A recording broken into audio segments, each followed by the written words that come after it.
What's up everybody, it's Sean here today to give you guys a review of the Nike Air Huarache in this Mowabb colorway. Today's video is sponsored by Heffelux. Heffelux is my all-time favorite sneaker insoles, and they sell ETPU insoles, which really is the same material you'll find inside Adidas Boost.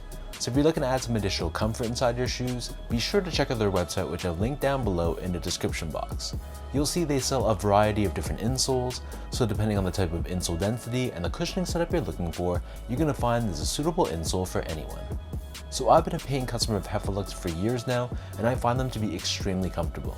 So if you guys want to check them out and try a pair for yourself, be sure to use the code SEANGO at checkout to get 15% off your entire purchase.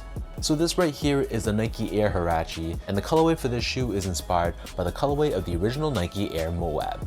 So this pair is actually similar to a 2007 release, which consisted of 3 different colorways of Air Huaraches, which were commonly referred to as the ACG or Mowabb pack. So this time around in 2022, Nike's only bringing back one of those 3 colorways, but if you take a close look, you'll see that this colorway has been slightly tweaked, so there's some differences from that original release, but it still shares that same spirit and vibe, and I feel like it pays homage to the Nike Air Mowabb very well. So these retail for a price of $120 US or $160 here in Canada, and I managed to grab these over at Livestock for a big discount during their Black Friday sale, and the retail price dropped to under $100 Canadian. So at that price, I really couldn't say no. So the official colorway for this shoe is rattan, hyper royal, bright mandarin, and black. And with that said, let's dive into the details and I'll give you guys a closer look. So a good chunk of the sneaker, as visible on the toe box, this is constructed out of a very nice beige colored leather. So you can see the toe box is completely covered in these perforations, but overlaid on the front toe cap, we have another overlay of that same tan or beige colored leather, but this leather here is unperforated. So you can see that same leather covers the side panel of the shoe, and we have 2 rows of variable eyelets. Attached to the middle of the shoe and wrapping around the heel, we have this rubberized heel counter, which really helps to lock down your foot in place, given the otherwise stretchy material used on the upper of the Air Huarache. So underneath these leather overlays, the Air Huarache is built like a sock. So this inner sleeve or booty is done in this neoprene material, and you can see it's done in this bold blue color where the tongue of the shoe is, as well as wrapping around the back of the shoe as well. And then next to this, we have an orange colored neoprene, which complements the blue so well. As for the laces, these come with these flat style laces done in a tonal beige or tan color. And on the top of the tongue, we have this circular patch with Air Huarache branding. So like I mentioned earlier, this inner booty is very stretchy and it feels really like a sock on your foot. So that's why the Air Huarache is a little bit of a tough shoe to get on and pull off, because this neoprene upper is so snug. But once you get your foot inside this shoe, it really has that nice sock-like feel, and it hugs your foot so well, giving you a lot of support. As for the insoles, so these come with your standard foam line insole. It's done in this blue color with Air Huarache pressed on the heel in orange. So the upper of the Air Huarache sits atop this very chunky Phylon foam midsole, which is painted in this light gray color with speckling of white and black colored paint. We also have Nike Air technology not visible in this midsole, but it sits underneath the heel as well, basically giving you 2 levels of cushioning within this shoe. And unlike the original 2007 release, that midsole was painted in a darker gray, and I personally like the lighter gray used on this pair more. Turning this pair over to the bottom, so this is your standard Huarache outsole, and this is constructed out of a black colored rubber. We have this waffle style traction pattern on the forefoot, along with these 3 horizontal slits to give you added flexibility, and we have Nike Air branding in the middle in blue. So that breaks down the look and the construction of this pair, and for those wondering about sizing, to me, these fit me a little bit more snug than recent Air Huaraches that I've experienced. So I'm a true size 10, slightly on the wider side, and for recent Air Huaraches that have dropped in the last maybe 3 or 4 years, I've been able to go up a half size to a 10.5, and they fit me really well. So for this pair, I bought these in a 10.5, but then trying them on, they actually fit a little bit more snug than those other pairs.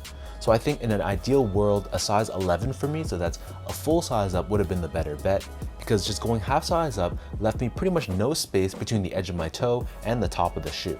But your mileage may vary, so I would highly recommend trying these on in store if you can first, before you commit to buying a size. Moving on to the comfort, so the Air Huarache, in my opinion, it's always been one of my favorite shoes when it comes to comfort. Even though this is a model from the early 90s, for some reason this is just a shoe that I've always felt is very comfy on feet. This very stacked Phylon foam midsole has a very pillowy but bouncy feel to it. So if you like more of a firm setup, then you might not like these. But if you're someone that prefers more of a stacked foam setup underfoot that feels quite plush and soft, then the Air Huarache will definitely be a shoe that I would recommend to you. And to add to that, this neoprene upper really feels like a sock, so it will flex and move with your feet so well. Finally, in terms of the overall quality and the craftsmanship, so first off, material quality, I thought it was very solid. This leather felt like it was very nice quality, and it didn't have a hard plastic coating on top of it. It really felt more like a genuine soft leather, and I wasn't mad about it at all. And the rest of the shoe is pretty synthetic. We have a lot of neoprenes, some rubber overlays, but I feel like the overall build and the craftsmanship on this shoe was very solid too. Even though this is a mass-produced Nike sportswear shoe, my pair at least was pretty much free of flaws, so I pretty much have no complaints about this drop.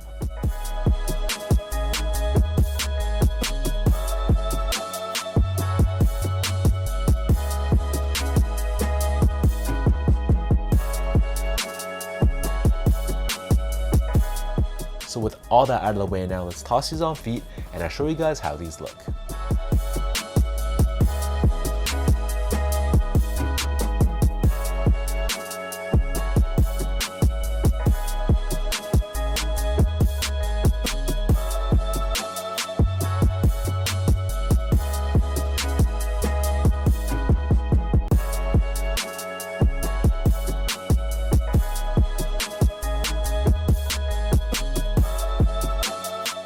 I think this shoe pays homage to that original Nike Air Mowabb colorway so perfectly. The Air Huarache, from a design standpoint, it already has sort of that ACG vibe to it, so I think translating those sort of colors on this shoe, I'd say that it's a seamless match. It's a shame though that this shoe fits a bit more snug than I would have liked. I think it's a little bit too snug for me to wear comfortably, so because of that, I don't know if I can actually keep these in my collection. So that's why I urge you guys to try these on in store if you can first, because these are probably going to be heavily discounted, and when the time comes, you're going to want to know what size you have to get to make these feel comfortable. So let me know in the comment section down below what you guys think about this Nike Air Huarache and this Mowabb colorway. What are your overall thoughts on the colorway and the overall look of the Air Huarache? And is this a model you would pick up? Is it not really your thing? Either way, drop a comment down below and let's talk about this. If you guys like this video, be sure to like, comment, and subscribe to my channel if you haven't yet. You can follow me on Instagram at esco8, follow my Twitter as well at sean.go, and visit my website at seango.ca. So until next time, thank you everyone for watching. Hopefully you guys enjoyed this review and hopefully I helped you in some way, and I'll catch you guys all in the next one.